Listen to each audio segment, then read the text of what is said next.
Bonsoir Jean-Philippe Tanguy. Bonsoir monsieur. Merci d'être avec nous. Merci à vous. Vous êtes député RN sortant de la Somme, candidat à votre réélection, et vous êtes également membre du bureau national du Rassemblement national. On est en attente du programme du RN. Alors on sait que le timing est assez court avec cette dissolution prononcée par Emmanuel Macron il y a tout juste une semaine. Première annonce ce matin, vous avez décidé que vous abrogerez la réforme des retraites à l'automne.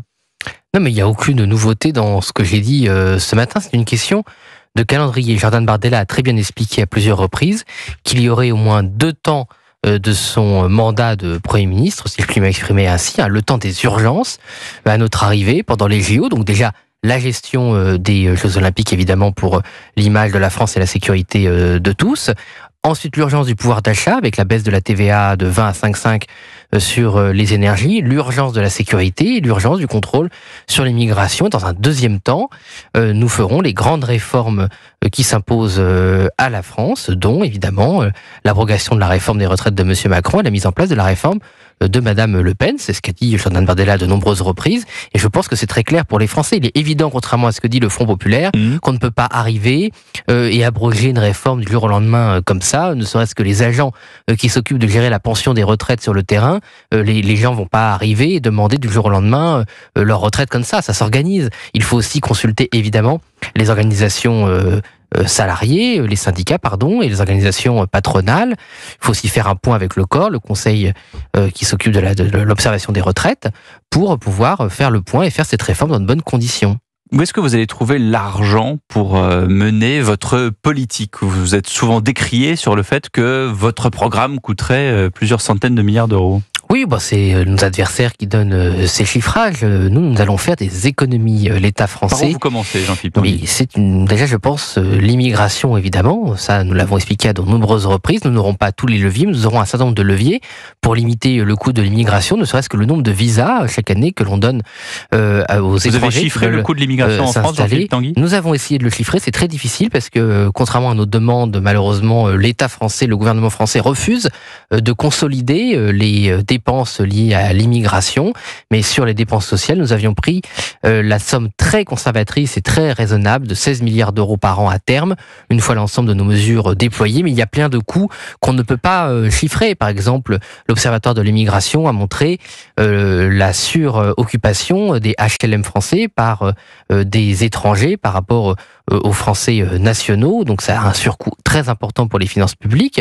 Mais l'occupation de l'hôpital, par exemple, l'immigration annuelle. Arrêtons-nous sur les logements HLM. Oui. Arrêtons-nous sur les logements HLM. Qu'est-ce que vous faites du jour au lendemain? Vous dites aux occupants de ces HLM, qui sont, comme vous le dites, des Français non nationaux, des étrangers non nationaux, de partir?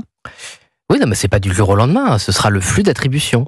Donc, le flux d'attribution, comment ça marche, ça? C'est que dès qu'il y a un logement qui se libère, nous voulons qu'il y ait une priorité nationale. Non, mais ça, c'est pour les nouveaux arrivants, mais les actuels. Mais il y a un flux dans les HLM au quotidien. On ne va pas expulser du jour au lendemain des personnes qui occupent les HLM. Ça, Marine Le Pen avait été très claire à la présidentielle, mais les personnes, dès qu'il y a une attribution de logement, de nouveaux HLM, ils seront en priorité donnée aux Français, en particulier aux Français qui travaillent dans les métiers en tension. Parce que c'est aussi une des solutions à l'économie, et ça rejoint un peu votre première question. Par exemple, aujourd'hui, on dit oui, pourquoi est-ce que personne ne veut travailler dans la restauration? Si vous êtes à Paris avec un salaire de 1800 € pour faire la plonge jusqu'à 2h du matin, c'est très difficile de se loger à Paris, voire impossible, et il faut prendre transport en commun 2 à 3 heures par jour.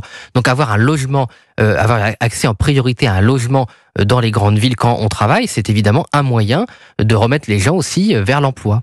Est-ce que quand vous voyez Giorgia Meloni qui a aujourd'hui signé un pacte pour plus de 400 000 personnes qui vont arriver sur son territoire, justement sur ce qu'on appelle communément en France les métiers en tension, est-ce que vous ne pensez pas qu'en France, vous citez le métier de la plonge, on a besoin aussi de personnes qui ont besoin justement de travailler et qui font ces métiers-là que les Français ne veulent pas faire? Pas du tout. Il y a aujourd'hui 5 millions de chômeurs ou de personnes mal employées dans notre pays. Il y a 300 à 400 000 emplois non pourvus. pourvus. Alors Donc, qu'est-ce que vous faites? il y a un effort, je vous l'ai dit, déjà. Non, mais vous mettez, c'est vraiment comme des Legos, c'est-à-dire que vous mettez ceux qui ne travaillent pas dans les métiers qui... Non, mais justement, ça, c'est Monsieur Macron qui croit que c'est des Legos. Il suffit au dire de gens de traverser la rue pour aller travailler. C'est pour ça que vous avez parlé du logement, vous avez parlé des conditions de transport. C'est un tout. Là, dans les grandes villes, ça coûte très cher de vivre, surtout avec la spéculation liée au tourisme. Mais vous faites des constats, vous faites pas de propositions. Vous voyez, c'est pas très clair. Je vous ai dit, c'est pour ça qu'on va attribuer en priorité les logements aux travailleurs. Comme ça, c'était sur le logement et sur le travail. Et sur le travail, vous dites qu'il y a... Les métiers en tension, monsieur. Pourquoi est-ce que les gens n'occupent pas les métiers en tension? C'est parce que leur salaire ne leur permet pas de vivre. Donc le logement à Paris, c'est pas un détail ou une anecdote.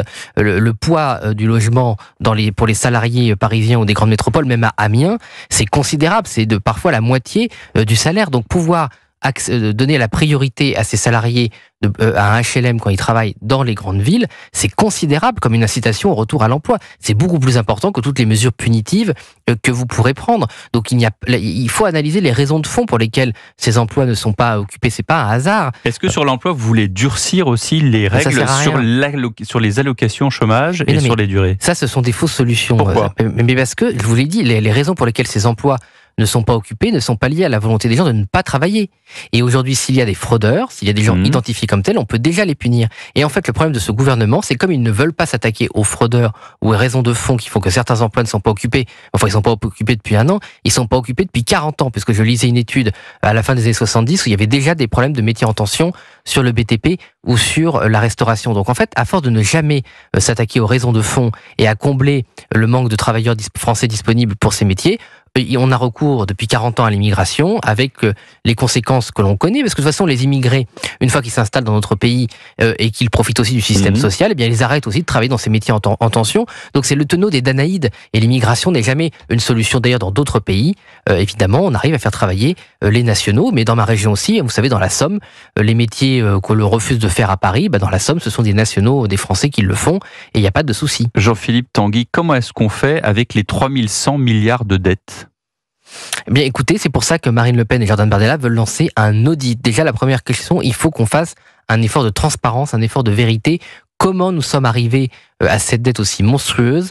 Et c'est là où il faut faire une grande réforme de l'État, une débureaucratisation. Il faut, comme je le dis souvent, dégraisser le mammouth, simplifier les procédures et pouvoir mettre les fonctionnaires auprès du public et non pas dans des administrations qui ralentissent tout l'effort économique. Ensuite, il y a des tabous dans notre pays. On a parlé celui de l'immigration, mais il y a aussi par exemple la contribution de la France à l'Union européenne qui n'a eu de cesse de s'alourdir. Nous sommes, selon les calculs, entre 24 et 26 milliards d'euros par an en contribution nette, c'est-à-dire la différence entre ce qu'on verse à l'Union européenne et ce qu'on le reçoit. On est entre 8 et 12 milliards selon les années. Du temps de Jacques Chirac, on était entre 2 et 4 milliards. Et Jacques Chirac n'était pas contre l'Union européenne. Et il y avait déjà la politique agricole commune. Nos agriculteurs, d'ailleurs, touchaient plus proportionnellement à ce qu'ils touchent aujourd'hui. Donc on voit bien qu'il y a une mauvaise gestion de l'argent des Français au niveau européen et que nous, on veut obtenir un rabais et obtenir et récupérer de l'argent en faisant faire des économies à l'Union européenne. 3100 milliards de dettes avec aussi le hors-bilan. Le hors-bilan, ce sont toutes les engagements, absolument, garanties, financements donnés par l'État.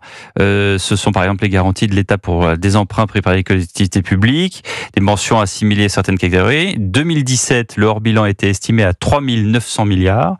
2019 à 4000 milliards. Et selon la Cour des comptes, en 2023, les engagements hors bilan étaient estimés à 4188 milliards. Tout à fait, et ça confirme l'exigence de transparence que nous voulons établir avec l'audit des comptes publics.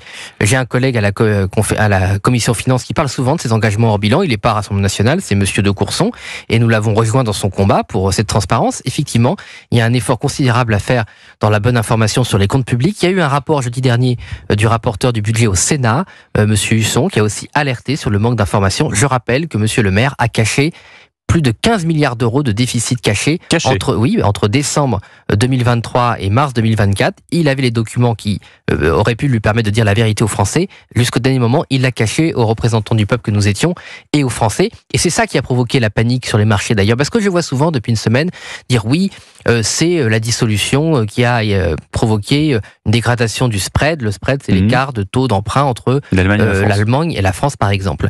Mais en fait, on voit que cet écart a commencé à se dégrader à partir de la révélation de ce déficit caché. Il s'est aggravé avec la panique qu'a mis M. Macron en prenant une décision qu'il avait juré de ne pas prendre, et puis en voyant M. Le Maire qui s'agite, faisant peur. Moi, j'aimerais que M. Le Maire, en tant que ministre de l'économie, rassure les marchés pour protéger les épargnants français, parce que vendredi, à la fermeture du CAC, la panique boursière déclenchée par M. Le Maire a fait perdre 45 milliards d'euros de capitalisation aux épargnants français. C'est considérable. Et ça, c'est la facture de Monsieur Le Maire qui, au lieu de faire son travail de ministre de l'économie et des finances, et donc de rassurer les investisseurs, de rassurer les marchés, a mis de l'huile sur le feu en faisant des chiffrages fantaisistes et en annonçant une crise de la dette, je le rappelle, qui est entièrement due à nos opposants politiques. Il y a 0 € de dette de Marine Le Pen ou de Jordan Bardella dans les engagements français. Pour l'instant, puisque vous n'êtes pas encore aux affaires. Oui, mais quand on écoute Monsieur Le Maire, on a l'impression que c'est l'inverse. Panique, je vous laisse effectivement dire ça. Panique également des investisseurs étrangers. On sait que des très très grandes entreprises du CAC 40 sont financées notamment par des fonds d'investissement étrangers et notamment américains.